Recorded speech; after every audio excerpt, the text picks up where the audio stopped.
Welcome to the Popcorn Talk Network. For the online broadcast network that features movie discussion, news, and interviews, press 1. Popcorn Talk. We talk movies. From the Popcorn Talk Network, the online broadcast network for movie talk, and the schmoes know, this is Meet the Movie Press. Roundtable movie news and commentary from the industry's premier film journalists. Good morning, Schmoville. I'm Jeff Snyder, film reporter for TheWrap.com, taking over the top of the show from my normal co-host, Mark Riley, who's out today. And with us is Collider Frosty, Steve Weintraub from Collider. Thank you for coming in. Thank you for having me. I'm surprised. Woo! Yeah, I'm surprised to be back. Why? We love you here. Yeah, I'm teasing. All right, I'm retweeting the link, and let's get this show on the road. Where do we start? It was a busy week for, comic book news, which is our audience's favorite, I feel like. I think that's everyone's favorite at this point.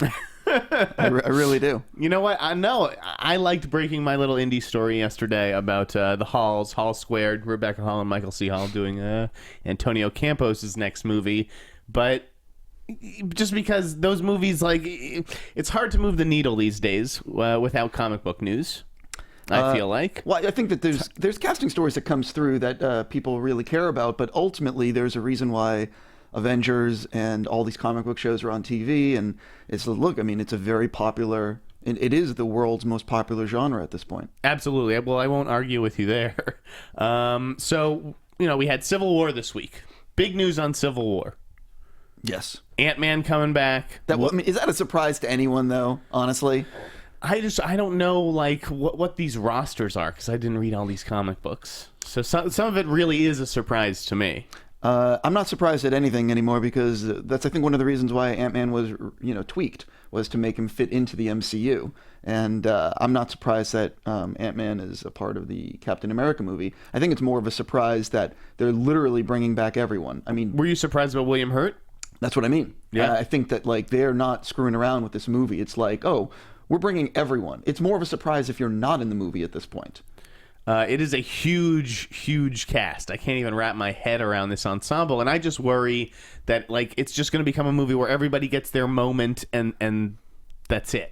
Which was kind of like how I felt about Ultron. I liked Ultron a lot. Too much. Too packed with characters and arts. That's what people expect when you go to an Avengers movie, is that it's going to be super packed.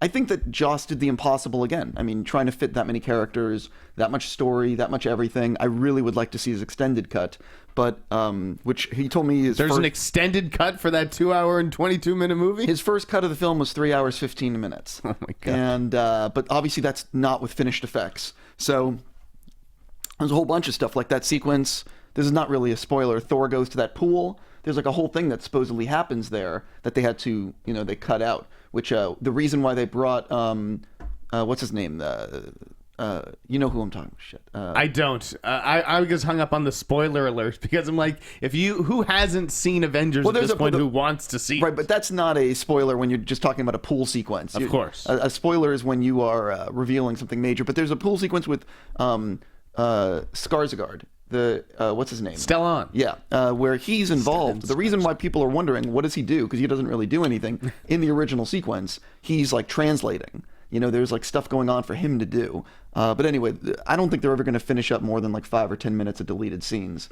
But getting into Civil War for a second, I've spoken to a few people that are, knowledgeable about what's going on, and all of them have said that the script, story, what they're doing is awesome. They're just so excited. I'm looking forward to it, and I'm not that big on these kinds of movies, but I like the idea of internal conflict and people having to take sides. That's exciting to me. I think that the most important thing is they're not trying to redo what they've already done. Every one of those Marvel movies is a different kind of movie. And just like Feige bringing in a high school Spider-Man, it's just a lot different than what everyone else is doing. But for the people that are nervous about Civil War, I spoke to someone the other day, and they were they were willing to tell me, specific plot points, which I just don't want to know. But they were very, very excited, and they were just not wrong. They've told me many things that are like, oh, that movie's not good. And they're like, oh, Civil War's going to be real good. Cool. So I'm like, great. We're excited. Yeah, I'm like, great. And then what else happened in Marvel Land? The Avengers Infinity War confirmed that Marcus and McFeely are going to be doing that one. That's old been news. out there. Yeah. That's like 6 months ago at this point. I know, but when Marvel makes it official, we have to talk about it all over again, don't we? You know something? I think sometimes we do, but in this instance, IMAX cameras? that's actually very cool. Okay. That's very cool. Yeah. You know, Who doesn't love IMAX? Well, I mean, they're using it for the first time on the. I just realized I need to sit like this and talk into the mic. They're using it for the first time on Civil War, and using it for the entire shoot of Avengers is a huge deal. I believe I spoke to Greg Foster, who's the IMAX CEO, and he said that like maximum they're going to have is like 20 of these cameras. So each shoot needs like 4 to 5 cameras, so that means they can only really be using them on 3 or 4 movies. And he mentioned they're going to be very selective. The Avengers shoot is 9 months for those 2 movies, so that's like, I don't know how they're going to pull this one up. 9 months is crazy. I was under the impression IMAX cameras are very loud. Are these cameras less loud these days? Well, this is the new digital 2D camera. IMAX came out with a 3D smaller camera that they used on like Born to Be Wild and a whole bunch of other things. I think Michael Bay used it. And now this is a new camera that's digital, that's 2D. It's not for 3D, and it's smaller, and they've created like 4 or 5 for Captain America, and then they'll obviously create more, up to 16 to 20 of them for in Max. But they're very selective with who they're going to partner with. Okay. The other big ripple I felt like this week in Marvel Land was Joss Whedon leaving Twitter. What do you think about this? Because it's interesting to me. I think he was honest with what he said. He wants to focus on writing, and I also think that I'm not sure. Can I curse on this? Yes, you can. Okay. Fans are fucking assholes. Yeah. Like, they are just the worst. And I think that people don't realize when you tweet at people, they're people. This is not some robot writing dialogue. This is a human being that actually probably cares about what he's done and spent the last few years of his life working tirelessly to bring to the screen. And when you're a dick to this person and other people, you're pushing them away. You know, like, if you're going to be criticizing someone, at least be constructive. You know, not just, you raped my childhood, or like just swearing or cursing or just being super mean. You know, there's a line, and many people cross it. Fans think that they are owed this kind of conversation, or that, like, there's a reason Steven Spielberg, Christopher Nolan are not on Twitter. And I don't know. I just feel like fans, they expect these things, and when they're taken away, there's this outrage. But Joss Whedon, who can blame the guy? I saw those tweets. They were vile. Well, I think that the secret to Twitter and social in general is to post what you want and not engage the reading. Because if you engage, there's going to be just as many positive as negative. And ultimately, I see the comment section on Collider, and I ban people left and right. You want to be racist, you want to be homophobic, you want to be an asshole, fuck you. Get the fuck off the site. Stop reading. I don't want you on the site. We don't need that kind of reader. Yeah, exactly. I don't want that person reading the site. Or if you're going to read the site, that's fine. Don't leave a comment, because banned. I think there's the assumption sometimes that these celebrities don't actually look at the @replies. Like even Bill Simmons has said, I don't look at my @replies. But I think Joss Whedon was a guy who did care what fans said, and I'm not surprised that he took off. That's sure. all. I actually think that he has not let. This is my gut. Mind you, I have no science on this one, but I know a lot of people that have quit Twitter publicly, but they're still on Twitter, but they just don't have a handle. They don't tweet. They're just monitoring, they're because here's the thing, and you know this, and here's the dirty secret for all of you out there who think that Twitter actually matters. It doesn't. I see the traffic. Twitter is like 100th of Facebook. Right. You know what I mean? There's no traffic in Twitter unless there's like a miracle that's happened, but Twitter is an instant RSS. Twitter is where the publicists are. It's where the reporters are. It's where, if you want to know where things are breaking, you're on Twitter because it's amazing. But the average person who lives in like Lincoln, Nebraska, it's not. They're on Facebook. Yeah, they're on Facebook. They're like, and I know because we are in the bubble, it seems like Twitter is like the majority in the public, and you're right, it is a sliver. Well, I mean, listen, it's very important for reporters. It's very important for publicists. It's very important for what we do. It is an instant RSS. And if you don't know what RSS is, you want to look into that immediately because it's amazing. But like, and that's why Twitter is important. But ultimately, it is not. It's it's not everything. By the way, I've never really used an RSS feed. Oh well, you were missing out. I never understood it. Right, RSS has like literally changed my life. It really has. That's why I get people in the newsroom will be like, "Did you see this Lily James thing?" Yesterday's Baby Driver, because I'm not on an RSS. Right. Well, I mean, I used to use Google Reader, and Google Reader was amazing, and then they killed it. Right. Because Google, F you. I got a little yelled at yesterday for the Lily James Baby Driver stuff, and it was only, Baz Bamming Boy, who's in the UK for the Daily Mail. He's the only reporter who's worth a shit over in Europe, as far as I'm concerned, as far as movie news goes. He reported that Lily James was going to do Baby Driver, Edgar Wright's movie with Ansel Elgort. And so I kind of picked up on it quickly, and we got a story out there. But when I was getting yelled at, they were like, just because some fucking guy like in England says something, you're going to go and report it? And I'm like, this is not just some fucking guy. He's the best reporter in Europe, as far as I'm concerned. So he broke that one, and it was a good one. Lily James from Cinderella, as everybody knows, she's going to be Ansel's love interest in Baby Driver, which I think sounds really cool. Edgar Wright has not made a bad movie or a bad show or a bad anything. The guy is a genius, and anything he does is worth checking out and being excited for. Yep. Okay, what else went down this week? Let's see. The Muppets got picked up as a series yesterday. Oh, I know you're excited about that. How can you not be excited about the Muppets coming back to TV? Now, is there a human being in the show? Like, how does it work? I could be wrong about this, but I think it's like an Office-style show with the Muppets. That's amazing. Yes. I'm in. Right. And it has like, big names behind it, and listen, they're not going to bring back the Muppets and screw it up. There's no way. So it's that mock documentary thing where, oh, wow. With the Muppets. That's going to be great. Yeah, I'm going to lose my mind. I'm already excited about this. And listen, I loved the Muppets coming to movie theaters, but they belong on TV. They belong where you're watching them, 13 times or 22 episodes or whatever it is. I need the Muppets back in my life. And I think most people do too. They're great. Let's switch gears here from the Muppets to the opposite end of the spectrum, which is It. The Stephen King adaptation that's in the works over at New Line. We've got Cary Fukunaga directing. He's the guy who did True Detective, obviously, for HBO. And this week, Justin Kroll at Variety broke a huge story, and he teased it. And Justin is not. Unlike me, Justin is not one for hyperbole. So when he teases that he has something big, it's actually big. And as soon as he teased it, I knew it was one of two things. And sure enough, it was. It was the It casting. And Pennywise is going to be played by Will Poulter, the kid from We're the Millers. It was a total surprise of a casting announcement. What do you think of it? I think that kid can act. He's a very talented actor. Very. And I have a lot of faith in Cary, and I think it's actually great casting. I really do. I loved it. It was one of my favorite movies as a kid because it genuinely terrified me and scared the shit out of me.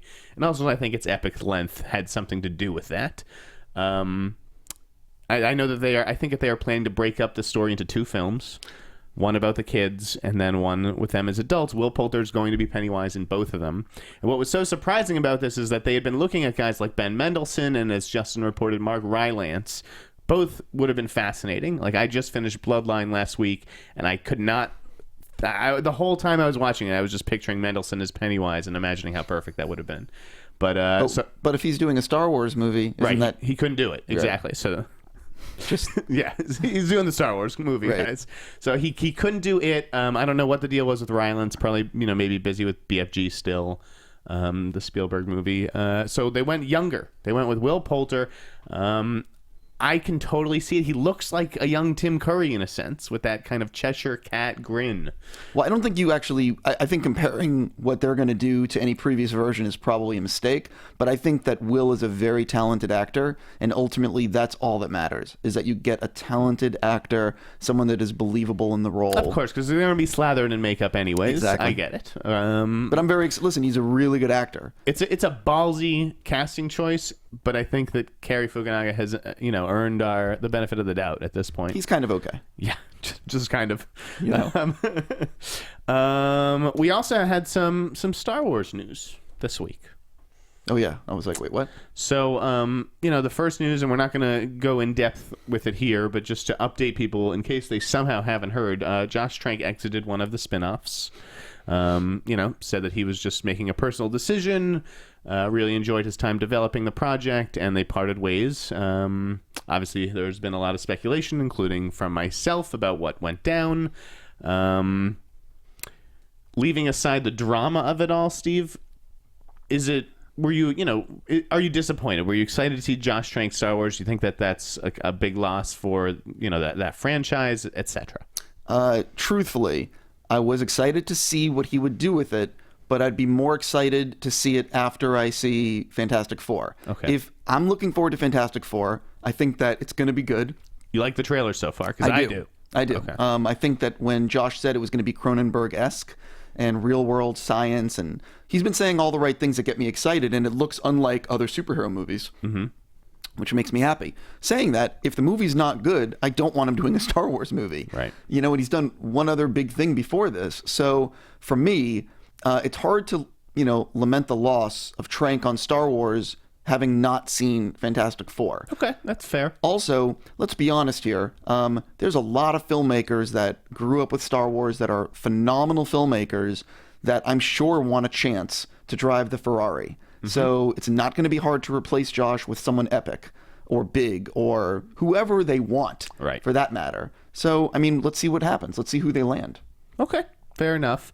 The other news was that the movie that Trank was supposed to direct, I am told by reliable sources, and I know it has been rumored for months, but that it's going to be a Boba Fett movie, an origin story of sorts, and that doesn't leave out room for it being something else as well, but I hear it's going to explore the world, of the bounty hunters and that kind of thing. Sure. I want no part of a Boba Fett movie in any way, shape, or form. I think that when we focus on these movies on characters we already know and explore more backstory, it's all bullshit. I'm just so against it. I think that you make the universe smaller by focusing on the same characters again and again. I want new characters, new places. Well, do you feel like there has been a focus on Boba Fett before? Because, again, I'm not a huge Star Wars guy, but he seems like he was a supporting character. Sure. He might be an important character, but the more you explain the backstory, in my opinion, unless it's like amazing, you are just watering down a character that people like. And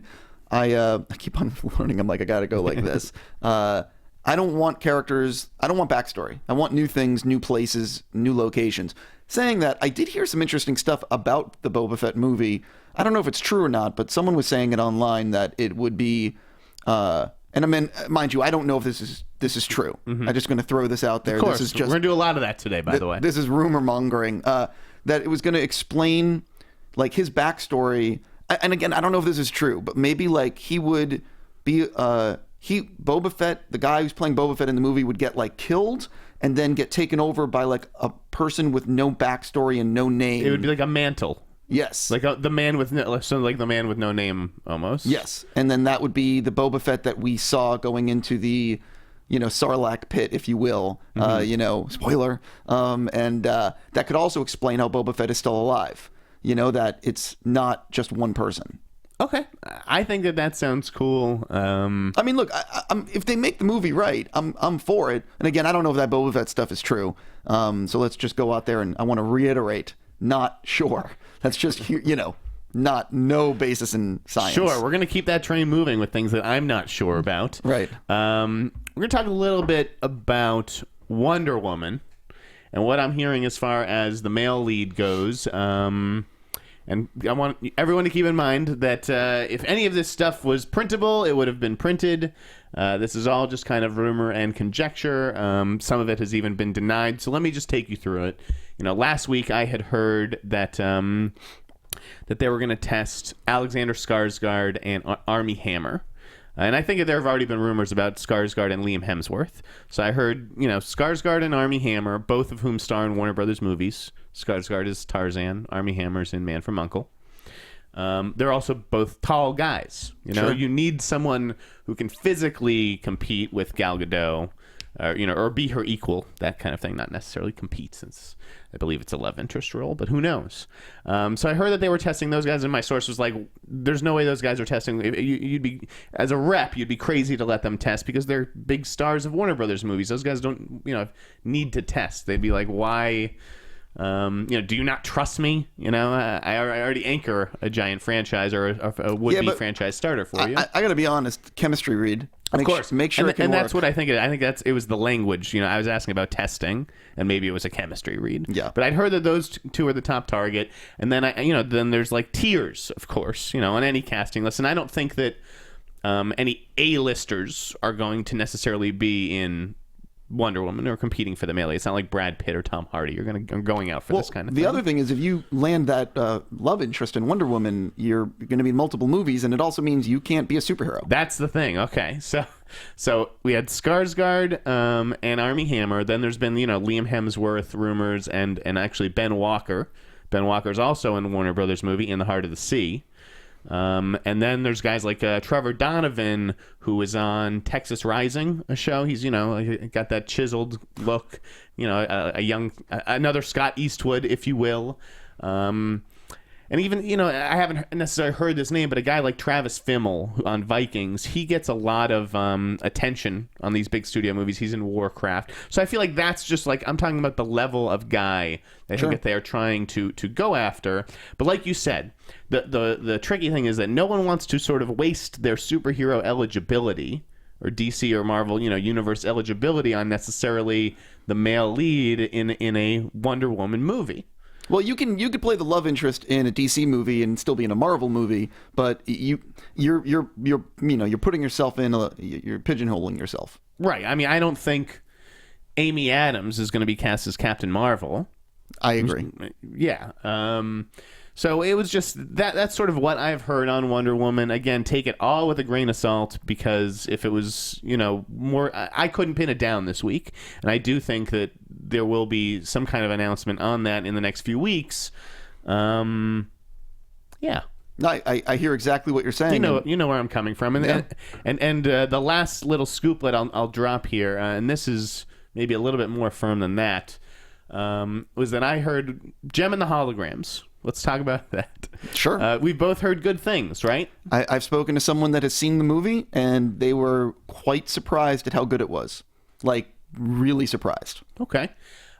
This is one that I don't understand at all. I would never watch Gem and the Holograms. I barely know what it is. You're not a little young girl? Listen, people say that, but I watched a lot of girly shit. I watched Rainbow Bright. I watched Strawberry Shortcake. You still watch My Little Pony? I did watch that as a kid, but I am not one of those weirdo bronies. Sorry.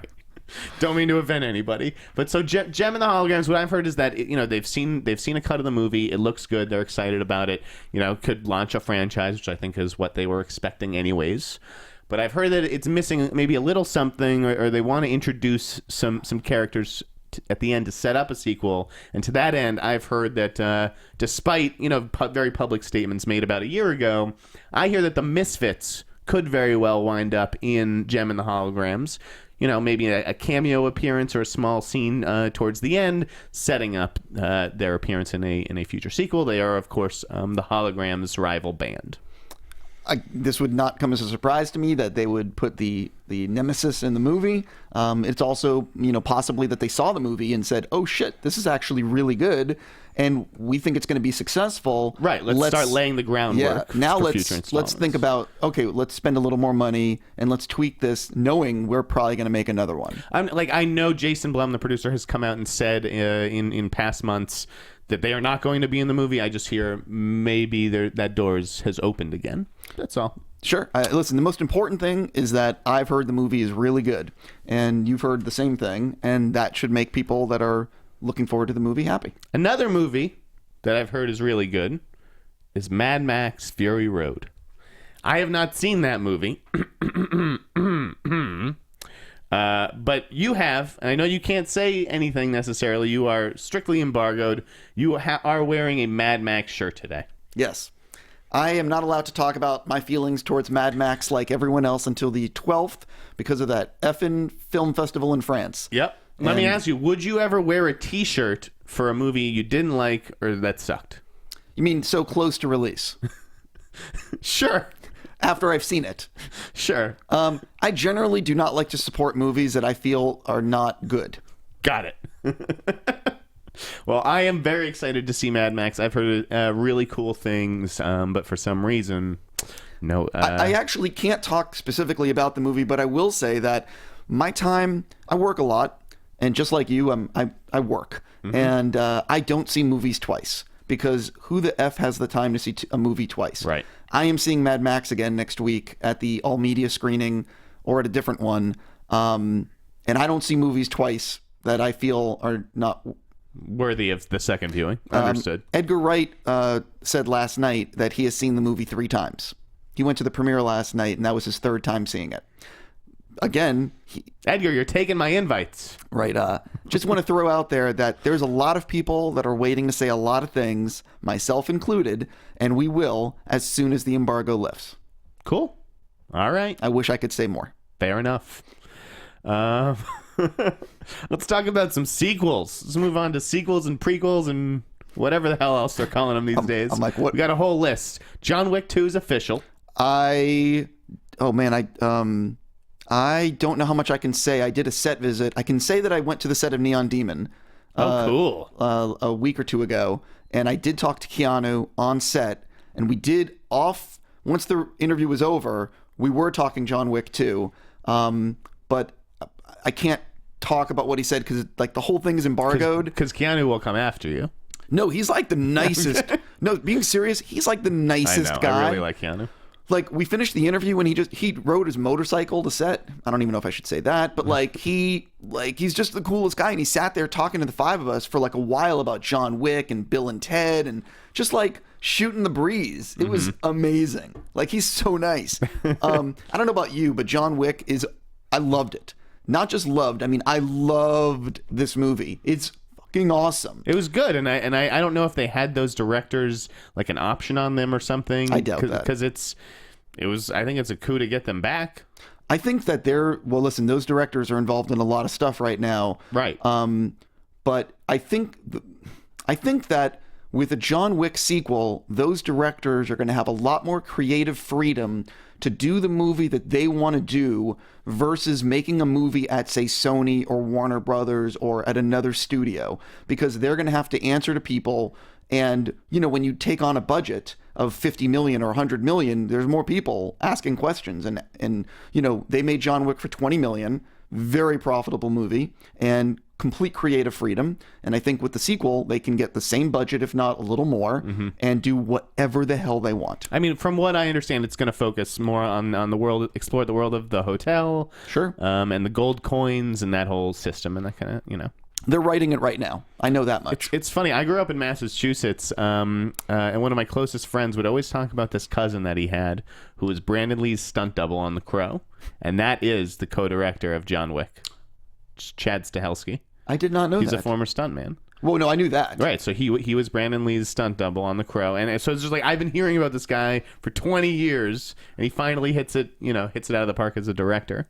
Listen, I think that, as I said, the thing about John Wick is not only the action set piece is truly amazing and doing it for the budget they had, because they had $20 million to make that movie, and that's not a lot of money to make that kind of action.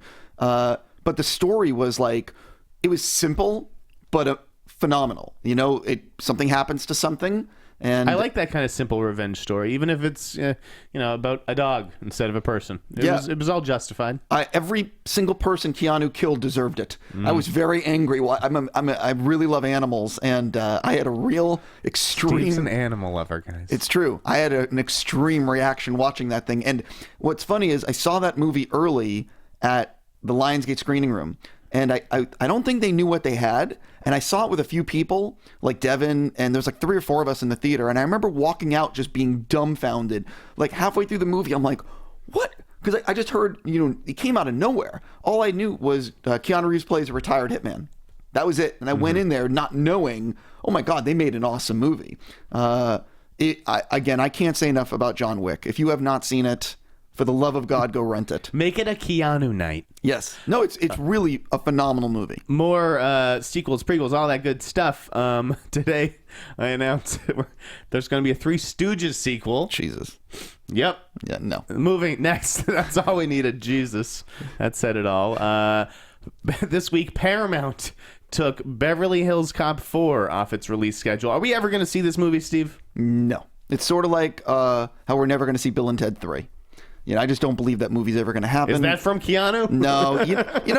When I spoke to him for Wick or at Toronto for something, we finished the interview, and then he goes, I've interviewed him a bunch, and we finished the interview, and I'm like, do you really think Bill and Ted's 3? Like, come on, just stop saying it's going to happen. He's like, actually, Alex cracked it, and he then proceeds to tell me the entire story of the movie, like beginning to end, which I will not repeat, but it actually sounded like they had a good story. Mm-hmm. But I just don't believe it's ever going to happen. The one I want a Wayne's World 3. I really do. No, never going to happen. I thought they were great on the SNL 40 thing. And I have a take on that. Call me Lauren.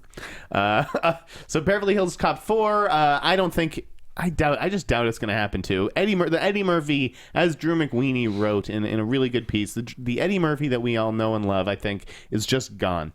I completely agree. And I think the most disappointed I've ever been with Eddie Murphy, even with all the family movies and all the things he's done, was that he just came out and waved at the SNL 40th.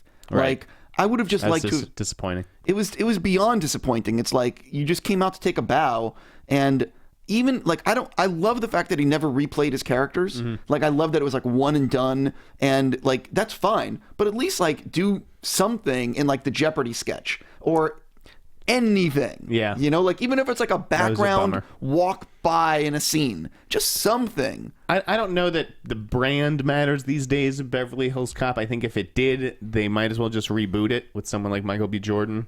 But yeah, I don't think that number 4 is going to do anything, especially when we're talking about what will probably be close to $100 million movie. Yeah, no, I don't think it's going to happen. By the way, have they released the Creed trailer, or am I still the only one that saw it? They have not released it, and it looks great. I saw it at CinemaCon. Yeah, that's we should mention that. And I told Jordan that during an FF interview. I'm like, I got to be honest with you, man. I was not looking forward to Creed. And he's like, why not? I'm like, because I thought it was another Rocky sequel. And he's like, it's not another Rocky sequel. I go, you're right. It's like Rocky 1. It's Coogler, I think, is a great director. When you guys finally see the trailer for Creed, you will come around to what we're saying and what everyone said, which is, holy shit, this is going to be like a really good movie. Like, it really looks good. Right. Other stuff, man. Magnificent Seven. You like how that's coming together? I really do. I love big team up movies like Ocean's 11, mm-hmm. and if they have a fun story, you know what I mean. Yeah. I'm very much looking forward to this one. It's just a hell of a team, and I love that D'Onofrio came out and clarified that he's not the big villain. He's just like a kind of drunk with a violent past, and he's one of the Magnificent Seven. That casting's really excited me. I mean, it's like we're talking him, Ethan Hawke, Denzel, Pratt, Wagner Moura, who's amazing. Yeah, I hope that the script is good. That's all that matters. Well, it's True Detectives, Nick Pizzolatto, right? How can it not be? Yeah, but that's the thing. Like, listen, you can't put together a cast like this unless A, you have a great script, or B, you have a big checkbook. So let's hope that the big checkbook goes with the big script. Mm-hmm. And Jason Momoa is going to be a villain, but not like the big villain. Yeah, and again, I've talked about this many times.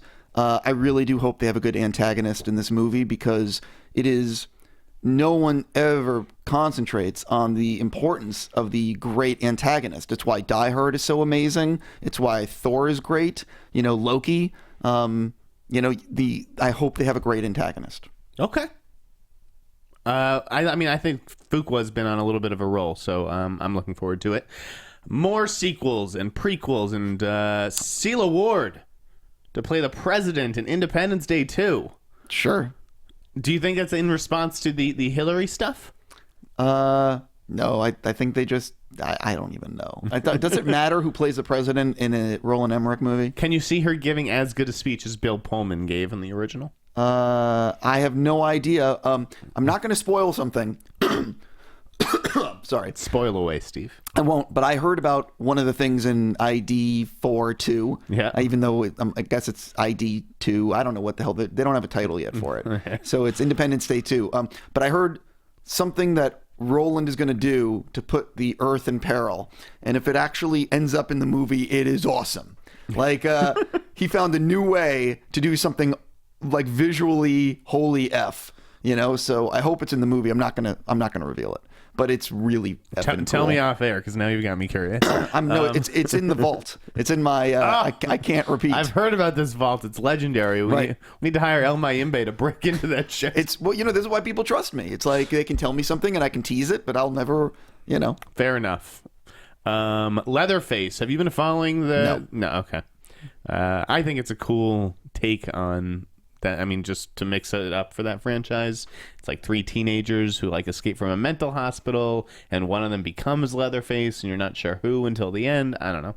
As a horror guy, I'm, and it's from the Inside directors. That movie had some balls. Some of the people that work for Collider are all huge horror people. Mm-hmm. I'm not a huge. Huh? You're not one of them. I'm not one of them. I think that for the amount of good movies that are made, it's like for every good movie made, there's like 10 shit movies. So the genre to me makes no sense because it's mostly crap. I mean, obviously, like You're Next is amazing. Cabin in the Woods, amazing. There's some classics that I will rewatch and I think that are phenomenal. But on a whole, it's just a lot of crap. Sorry, it's just what I think. Okay. Few other things, and then we may have to improvise. Did you see the Natalie Portman news? I'm just going to say it. I heard her movie that she directed is not good. Okay. I mean, I'm not trying to spoil anything here. It's like a movie that's in Hebrew. No, I just heard that it's been it's been on the shelf for a little while now, and there's a reason it hasn't been shown. Mm-hmm. I mean, mind you, I could be very wrong. I just heard that, I heard it's not good. Not everybody's cut out to be a director. I think Natalie Portman certainly earned the shot at doing it. Again, I haven't seen the film. It got a berth at Cannes, which, speaks to maybe something, maybe not. No, it speaks to nothing, because here's the dirty secret about film festivals, and I don't know if people say it enough. It's a reciprocal relationship. Not only do they want to support independent movies and champion things that have not been seen and raise a filmmaker from nothing to the spotlight, they have to have celebrities because they need people walking the red carpet to take pictures, to advertise the festival. It's why certain movies that you're like, why the F is this playing at Sundance? It's like a big movie, or why is this huge movie playing at TIFF? Because they need people to walk the red carpet. You're right, absolutely. So that's why they have Natalie Portman's movie, because they can premiere it, and it's her. With Portman, I mean, is she just sort of following in Angelina Jolie's footsteps with making that foreign language film? That way you learn how to direct, you kind of get your chops, and it's a movie that no one's really going to judge you on because it's foreign language? No, people are going to judge her regardless. But I mean, look, I hope the movie's really good. It's just the buzz I was hearing. Okay. Well, I brought her up because she is in talks to star in Alex Garland's next sci-fi horror movie thing. Annihilation, I think. Yeah. I haven't... Is the book available? Do you know? Adam, who writes for the site, who writes for Collider, said that he loved the book. Okay. And he was very excited when he heard this. You've seen Ex Machina. Yes. Which is phenomenal. I really liked it. Yeah. That was very good. They made that movie for $1.50 and some duct tape. They did not have much money to work with to make that thing, and it looks... What? No, I agree. They didn't have that much money, and it does look fantastic. It looks a lot bigger than the budget they had. Absolutely. Yes. But my thing about Ex Machina, it has nothing to do with the movie itself. It's just with the press around the movie. It's being turned into this indie success story that it really isn't yet. Sure. And really probably is not going to be. Well, they're opening it on 2,000 screens this weekend, which I am dumbfounded by, but that's based on the buzz.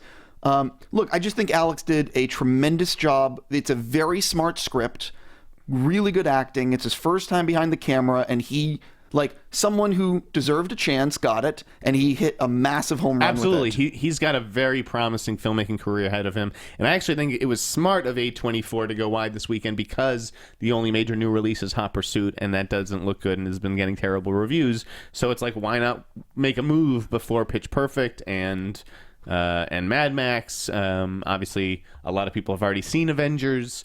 So there's definitely room this weekend for a wide berth. I just don't know that it's necessarily going to matter in the long run. Sure. Well, either way, I'm very excited for whatever he wants to do next. Absolutely. And the fact that Natalie is thinking about working with him means, with the critical success of Ex Machina, with Natalie Portman, who's very selective with her roles, saying, I'm probably going to do this movie, it means he can make the surrounding cast basically whoever he wants. Right. He can put together a massive cast. And when Justin Kroll broke that one, which was really funny because Hollywood Reporter has Natalie on their cover this week, and Fleming did the whole story about Ex Machina expanding to 2,000 screens, and apparently asked Alex Garland about Natalie Portman, and he played it down, and Mike didn't write it. So I love that Kroll broke it yesterday, and it took some balls. But he also said that Julianne Moore and Tilda Swinton are circling one of the supporting roles.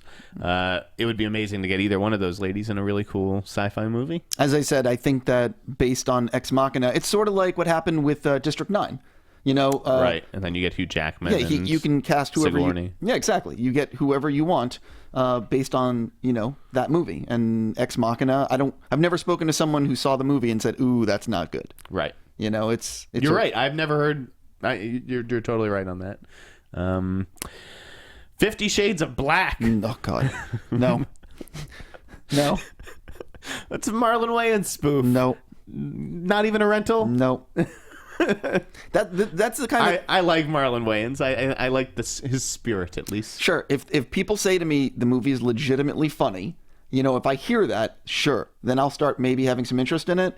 But until I hear that, no. There were some laughs at 50 Shades of Grey. So it's going to probably be funnier. It might be funnier. Did you see the photo yesterday of this actor Parker Sawyers, who got cast as young Obama? No. They're making a movie about Obama and Michelle's romance in Chicago. The kid that they cast looks just like young Obama. I thought it was great casting. Just wanted to mention that on the air. There was also news yesterday that Sam Claflin is returning to Snow White, even though Kristen Stewart is not. Yeah. He's the love interest. How do you bring him back and not Kristen Stewart? Whatever. It's easy. You say Kristen Stewart's character died somehow. Right. And he has to be the guy who delivers that news or something. Sure. I mean, who knows? Yeah, exactly. Okay. Fair enough. What else is going on out there in the world? What do we want to talk about? See, we got like 10 minutes left. I saw Tomorrowland last night. Ooh, I'm seeing it tomorrow. Can't talk about it. Another embargoed thing. Great. Just saying I saw it. Tomorrow's the coolest premiere. I'm taking my colleague Linda G, who has been super excited about Tomorrowland and loves Britt Robertson. I'm taking her, and we are going to Tomorrowland.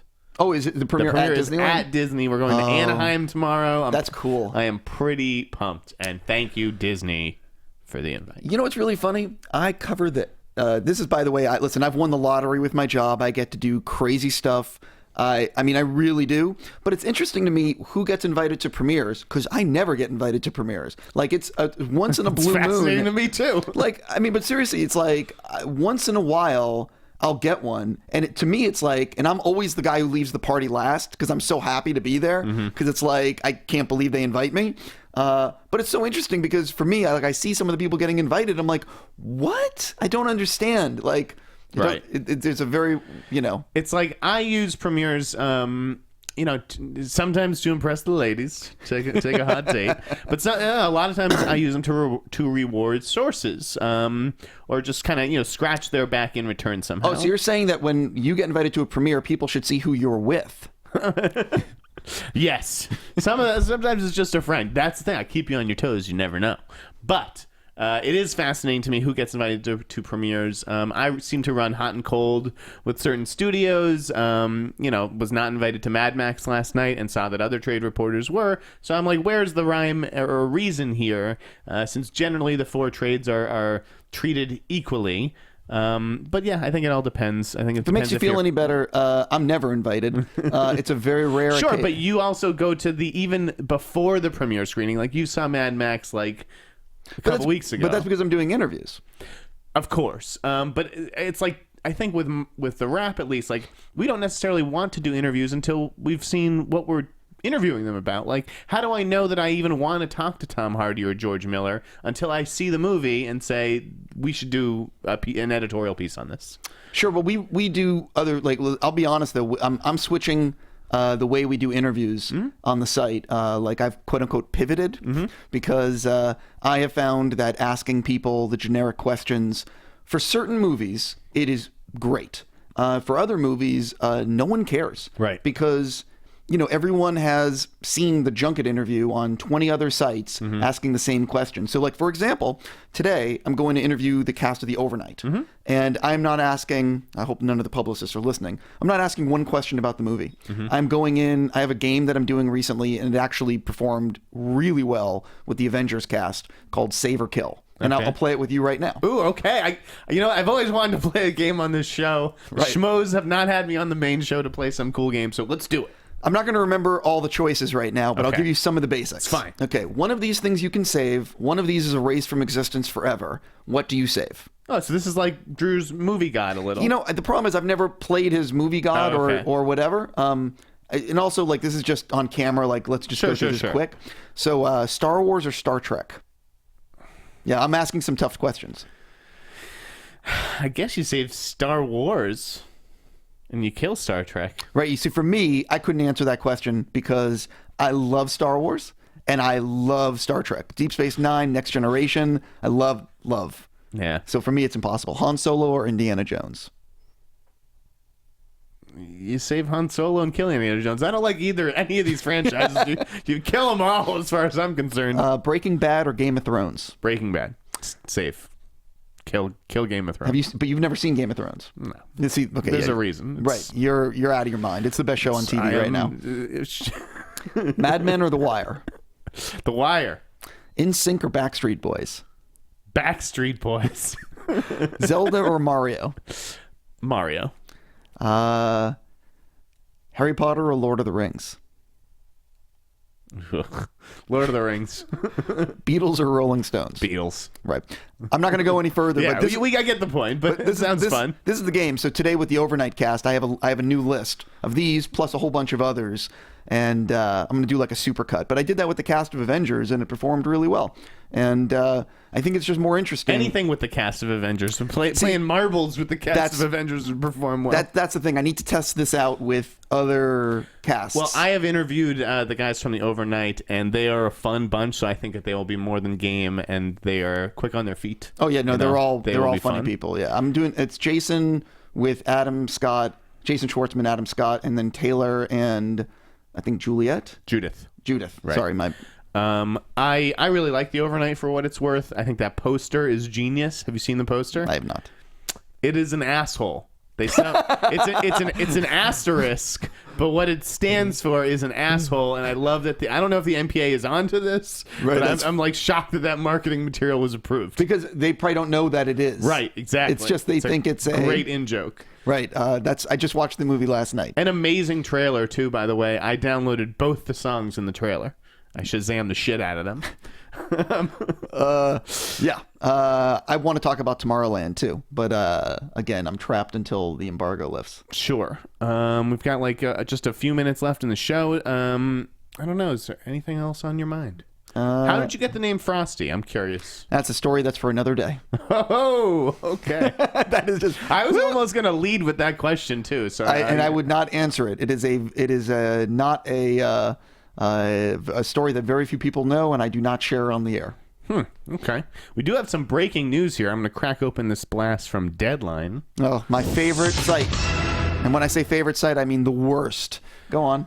He who shall not be named is reporting that Voldemort is reporting. He who walks among the rows, since Nikki is she, that Jeff Nichols' next movie is going to be Loving, a drama starring Joel Edgerton and Ruth Negga.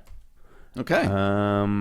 Yeah, it is about the seminal 1967 civil rights case Loving versus Virginia. I'm not familiar with that one, but all for Jeff Nichols making smaller independent movies. Whatever he wants to do. That guy is a talented filmmaker. Love him, and I think Joel Edgerton's movie The Gift actually looks really cool. Were you part of the STX Entertainment thing where they went into people's past and like... Wait, they did with The Gift? They did do this with me, and I may have not responded or checked out what they sent me, but yes, they sent me some Polaroids of Facebook photos. That's funny. Yeah. Interesting. By the way, this is what I get. I don't get premiere invites, but they do mail me a lot of this kind of stuff. You get the cool shit. Yeah, I don't get it. I don't get that. So, anyways, is that it? Is that our show today? I don't know. I can say that again. Here's another thing I can say. Okay. By the way, this is just me taunting the audience, and I'm sorry. I got to visit the set of Deadpool this week, but again, embargoed. Dun, dun, dun. Right. I will say though, if I could wear a Deadpool T-shirt right now, if I had one, I would be willing to wear it. Oh, okay. And I think we will leave you with that note of hope. Guys, I am going to be out next week at around 9 a.m. Friday. I'll be teeing off in Nashville for a bachelor party. Follow me on Twitter at The Insnider. Check me out on therap.com. I may have a couple cool things today. And we thank Steve Weintraub from Collider. Where can we find you? You can find me on Collider and on Instagram and Twitter as Collider Frosty. Yes. Guys, rate, comment, subscribe. Meet the Movie Press on the Popcorn Talk Network. Mark Riley will be back next week. Have a great weekend. Thank you. From producers Maria Menounos, Kevin Undergaro, Phil Svitek, and the entire Popcorn Talk Network, we would like to thank you for tuning in. For questions or comments, be sure to visit popcorntalk.com. I'm Sir Richard Wentworth, and this has been a presentation of the Popcorn Talk Network. The views expressed herein are those of the hosts only and do not necessarily reflect the views of the Popcorn Talk Network or its owners or principals.